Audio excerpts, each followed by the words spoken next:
अस्सलाम वालेकुम। उम्मीद करती हूँ आप लोग सब खैरियत से होंगे।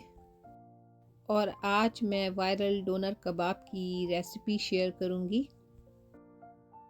आप इस डोनर कबाब को कई तरीक़ों से यूज़ कर सकते हैं, जैसे कि हम इसको रैप में डाल सकते हैं सैलेड के साथ, या फिर कोई बन है, या फिर इसका पूरा प्लेटर आप बना सकते हैं। तो मैं बनाने लगी हूँ आज डोनर कबाब प्लेटर। डोनर कबाब प्लेटर में मैं एक सॉस भी बनाऊंगी और राइस की रेसिपी भी मैं आपको शेयर करूंगी। तो सबसे पहले हम डोनर कबाब बनाते हैं। उसको बनाने के लिए मैंने लिया है 2 पाउंड बीफ मिन्स है, जिसमें मैं कुछ स्पाइसेस ऐड करूंगी। जैसे कि मैंने लिया है 1 teaspoon black pepper, 1 teaspoon paprika powder, salt to taste, half teaspoon ये मेरे पास ऑरिगेनो है, हाफ़ टी स्पून मैं इसमें डाल रही हूँ क्यूमिन पाउडर, 1/4 टीस्पून मैंने बेकिंग सोडा डाला है, उससे कबाब जो है बहुत जूसी बनते हैं। 1 and half table spoon fresh ginger, 1 and half table spoon fresh garlic, और 1 बिग साइज ऑनियन को थोड़े से पानी के साथ ब्लेंड करके लिया है। 2 टीस्पून मैंने भर के योगर्ट डाला इसमें, और 3 टेबल स्पून मैंने इसमें ऑलिव ऑयल डाल के अब मैं इसको अच्छी तरह मिक्स करूँगी। इतना मिक्स करूँगी कि सारी चीज़ें आपस में कंबाइन हो जाएं। मैंने इसको मिक्स करके तकरीबन 15 मिनट रख दिया था। अब मैं इसका एक बॉल बनाऊंगी, और ये मेरे पास पार्चमेंट पेपर है, जिसमें मैंने एक बॉल लेके इसको सेंटर में रख के थोड़ा सा मैंने हाथ से इसको प्रेस किया है। अब इसके ऊपर मैंने एक और पार्चमेंट पेपर रख के अब बस इसको हमें रोलिंग पिन से इसको रोल करना है। देखें कितने इजीली ये रोल हो रहा है, और बिल्कुल थिन सा मैंने इसको देखें रोल किया है।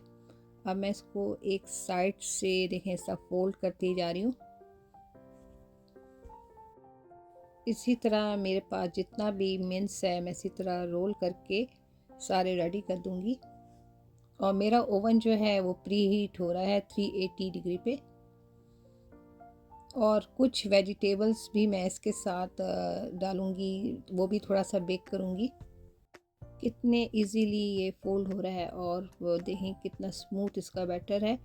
तो मैं थोड़े से इसी तरह वेजिटेबल्स काट के साइड में मैंने रखा है, और मैं इसको ऑयल से थोड़ा सा स्प्रे करूँगी। और आप चाहें तो इस पर ब्लैक पेपर और सॉल्ट भी डाल सकते हैं, लेकिन मैं नहीं डाल रही हूँ। और अब मैं इसको बेक करने रख दूँगी 380 डिग्री पे। मैं इसको 30 से 35 मिनट जो है बेक करूँगी। और इसका जो इसमें जूसेस हैं वो इसमें खुद ही ड्राई हो जाएगा। और जब तक कबाब रेडी होते हैं उस वक्त तक हम एक सॉस बना लेते हैं। उसके लिए मैंने एक बाउल में लिया है half cup mayonnaise, 2 table spoon मैंने इसमें योगर्ट डाला है, 1/4 टीस्पून मैंने इसमें मस्टर्ड पेस्ट डाला है, और इसको मैंने मिक्स किया है। अब मैं इसमें डाल रही हूँ थोड़ा सा garlic powder, black pepper, salt और थोड़ा सा शुगर। और मैं इसमें डाल रही हूँ थोड़ा सा इसमें ऑरिगेनो पिंच मैंने तकरीबन डाला इसमें, और फ्रेश पार्सले भी थोड़ा सा मैं इसमें तोड़ के डाल रही हूँ। और हाफ़ टी स्पून से 1 टीस्पून तक आप इसमें विनेगर डालेगा। और ये थोड़े से ड्रॉप्स मैंने हॉट सॉस के डाला है, और थोड़ा सा पानी ऐड कर लेंगे और मिक्स कर लेंगे, तो ये हमारा डोनट सॉस रेडी हो जाएगा। और कुछ चीज़ें और मैं प्लेटर में डालूँगी, जैसे ये मैंने सैलेड लिया है, ये पर्पल कैबेज है, और ये थोड़े से पिकल हैं, सॉस है, थोड़े से फ्राइज़ होंगे, और ये मेरे पास ग्रीक नान है। इससे आप रैप बना सकते हैं। और हमारे कबाब जो हैं तकरीबन ये रेडी हैं। देखें थोड़े से जूसेस हैं, तो मैंने इसको और थोड़ा डाल के इसको 30 मिनट पूरा पकाया है। अब मैं इसको देखें ये सारे कबाब को अलग कर रही हूँ, और ये देखें कितने अच्छे हमारे कबाब रेडी हुए हैं। आप इसको एज इट इज़ भी यूज़ कर सकते हैं, लेकिन मैं थोड़ा सा इसको ऊपर से थोड़ा गोल्डन कलर दूंगी, और थोड़ा सा इसको हल्का सा बिल्कुल ब्राउन करूँगी। तो मैं ओवन में इसको थोड़ी देर के लिए ब्रॉयलर पे पकाऊंगी, समझे 3 से 5 मिनट मैं सिर्फ डालूंगी इसको। तो ऊपर जो है बहुत अच्छा सा ये कलर भी आ जाएगा और ड्राई भी हो जाएगा। इतनी अच्छी इसकी स्मेल आ रही है डोनर कबाब की, और ये बेक जो हमने किए हैं वेजिटेबल्स की। और ये देखें ब्रॉयलर में डाल के पकने के बाद इसका क्या खूबसूरत सा कलर आया है। और अब हम जो येलो राइस बनाएंगे, जो कि हम डोनर कबाब प्लेटर में सर्व करेंगे, उसके लिए मैंने 3 कप राइस को वॉश करके रख दिया था। और मैंने पैन में लिया है तकरीबन 1/4 कप ऑयल, और उसमें मैंने डाले हैं थोड़े से ग्रीन कार्डमम और सिनेमम स्टिक लिया है मैंने, और क्लोव लिया है। और इसमें मैं तकरीबन 3/4 टीस्पून टर्मरिक पाउडर डालूँगी, लेकिन अभी मैंने इसमें आधा डाला है और इसको मैं पका रही हूँ।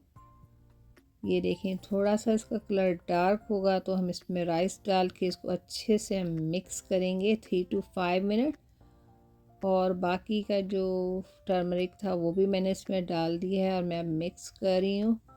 और इसमें हम सॉल्ट टू टेस्ट डालेंगे और इसमें बॉयल वाटर डालेंगे। आप चाहें तो इस टाइम पे आप पिंच येलो फूड कलर भी ऐड कर सकते हैं। मैंने बिल्कुल थोड़ा सा ऐड किया है।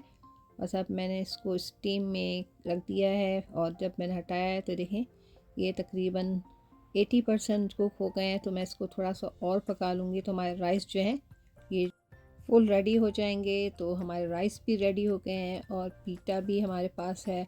आप इसे चाहें तो थोड़ा सा सेक सकते हैं दोनों साइड से। क्योंकि मैं प्लेटर सर्व कर रही हूँ तो मैं सिर्फ आपको दिखाने के लिए सिर्फ एक पीटा जो है वो रख के रैप बनाना सिखाऊंगी। तो ये सारी चीज़ें अब हमारी रेडी हैं। तो सबसे पहले हम असेंबल कर रहे हैं अपनी डोनर कबाब प्लेटर को। उसके लिए मैंने लिया है एक बड़ा सा प्लेटर, और उसमें मैंने डाला है एक साइड पे येलो राइस, और उसके साथ मैंने रखा है लेटस, और ये मैंने रखा है पर्पल कैबेज, और ये हमारे पास ग्रिल वेजिटेबल्स हैं। आप अपनी पसंद का जो भी आपको वेजिटेबल पसंद हो वो आप रख सकते हैं इसमें। और मैं जो बेक किए थे टोमेटो वो भी रखा है साइड में। थोड़े से मैंने रखे हैं पिकल, और डोनर कबाब मैं रख रही हूँ, और साथ में रखूँगी थोड़े से फ्राइज़। देखें हर चीज़ जो है इसमें कितनी अच्छी लग रही है और कितने अच्छे तरीके से ये बनी है। और अब मैं इसमें रखूँगी एक साइड पे डोनर की जो हमने सॉस बनाई थी। और आप लोगों को आज की ये डोनर कबाब प्लेटर की रेसिपी कैसी लगी? आप लोग इसको ट्राई करेगा तो आप लोगों को बहुत पसंद आएगा। और आपको मैं एक रैप भी बनाना सिखा देती हूँ कि हम रैप जो है उसको कैसे असम्बल करेंगे। सबसे पहले तो आप ग्रीक नान को दोनों साइड से हल्का सा थोड़ा सा गरम कर लेगा ताकि रोल करने में ये आसानी हो। और मैंने सबसे पहले इसमें डाला है थोड़े से फ्राइज़ डाला है, लेटस डाला है, पर्पल कैबेज डाला है मैंने, फिर डोनर कबाब डाला है। इसी तरह आपको जो भी वेजिटेबल्स वगैरह पसंद हो वो आप इसमें डालें। और थोड़ा सा डोनर सॉस जो हमने बनाया था वो डाला है, और इसको सिंपली मैंने इसको रोल किया है और मैं सेंटर से इसको कट कर लूँगी। तो ये डोनर हमारा शारमा रैप जो है वो रेडी हो गया है। आप इसको रैप को सर्व करें सॉस के साथ और फ्राइज़ के साथ तो बहुत ही अच्छा लगेगा। तो कैसी लगी आपको आज की ये रेसिपी? फिर इंशाल्लाह मिलते हैं किसी नई रेसिपी के साथ। तब तक मुझे इजाज़त दें। अल्लाह हाफ़िज़।